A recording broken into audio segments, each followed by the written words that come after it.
I encounter the word SDGs almost every day on TV and in the newspaper.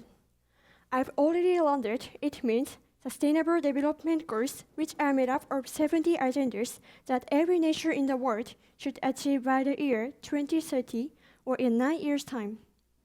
The media presents various topics related to the SDGs, but these are somewhat unfamiliar to me, so I couldn't get interested in them. Last year, at the home economics class, I learned about Japan's large amount of food waste and very low food self-sufficiency rate. Then, one day, when I went to buy cakes in the evening, I saw a lot of cakes still on display. I remember that I wondered how they did with the unsold cakes. According to a survey by the Ministry of Agriculture, Forestry and Fisheries, the Japan's food waste in 2018 was about 6 million tons. When I checked the last 6 years' data, the amount hasn't changed much, as you can see. I think this means we have been unable to resolve this issue even now. The yearly amount of Japan's food waste is equivalent to twice the food support that World Food Program gives to developing countries suffering from hunger and malnutrition. It goes without saying that food companies, supermarkets, restaurants, and convenience stores sell food items this way. They have a duty to find out how to cut back on food waste. However, this doesn't mean that we ordinary citizens have no responsibility in this issue. There are many bakeries in our city, and I often shop at one of them. Their products are sold at a discount in the evening. That bakery is located on a very busy street close to the train station. So people on the way home drop in and buy their products. At around 8 p.m., they are completely sold out. This evening sales system is very common. Aside from this bakery, other bakeries and most supermarkets and convenience stores sell food items this way.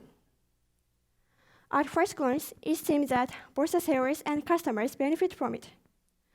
People can get food cheaply, and the stores can earn from selling food items that may not be fresh the next day.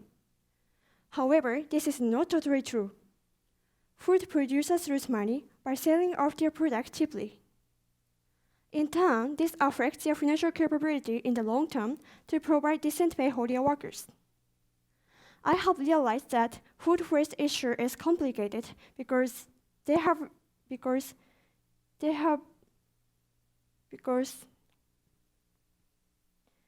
has an impact on other issues.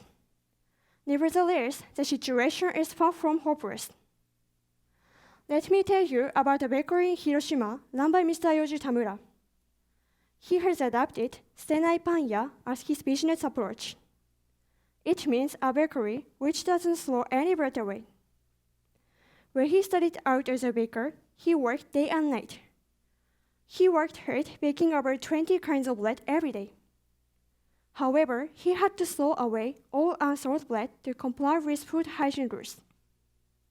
One day, he made a big decision and went to Europe to study.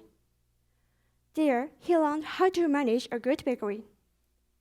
Basically, good bakery means not baking too much bread.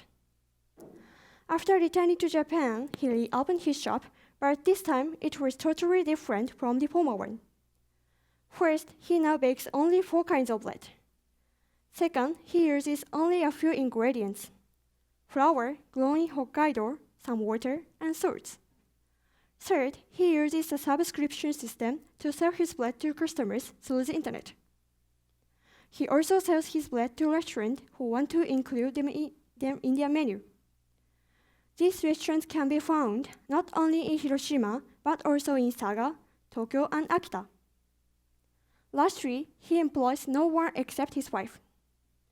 With this good bakery system, he now says that he bakes better bread, the customers are satisfied with the quality of his bread, he has more free time than ever, and he earns more money compared to the time he studied art. I was very impressed by Mr. Tamura's new style bakery. His baking method supports SDGs agenda number 12, responsible consumption and production. His bread can keep it in the fridge for about 3 weeks. Customers don't waste this bread because they know its quality and the value for money. His philosophy is actually very simple. He bakes only the needed amount and never bakes too much. As customers, we can adopt this approach in our food shopping. We should buy only what we need. My mother and I sometimes forget what we have placed in a refrigerator. Do you have this same problem at home? Sometimes this results in wasted food. To fix this problem, we recently changed our way of putting food in the fridge by using compartments. This way, we can easily see what we have in it. We also check the best before date of each item. Through the internet, we also find out the proper way to store food and seasonings so that they remain fresh for as long as possible. With these simple solutions, we can use each item and never waste any of them. More effort is necessary, but it's interesting, totally worth it. We should take action with a sense of crisis. Not wasting food should be a daily custom, just like wearing masks amid this pandemic. In order to call attention to food waste and what can be done to solve it, the Ministry of Agriculture, Forestry and Fisheries, the Japanese government should make a stronger push with the food industry as well as consumers. Both my mother and I like bread, so we wanted to try Mr. Tamura's bread. However, we discovered that the subscription is already full now. All his bread is already reserved, so we have to wait for at least 1 year. Of course, we were disappointed. But at the same time, it means a lot of people are supporting Mr. Tamura's approach. In the meantime, as we look forward to his delicious bread, we will continue taking our small steps to fight food waste. To achieve the SDGs for the world by 2030, we must start now in our own homes. Thank you for listening.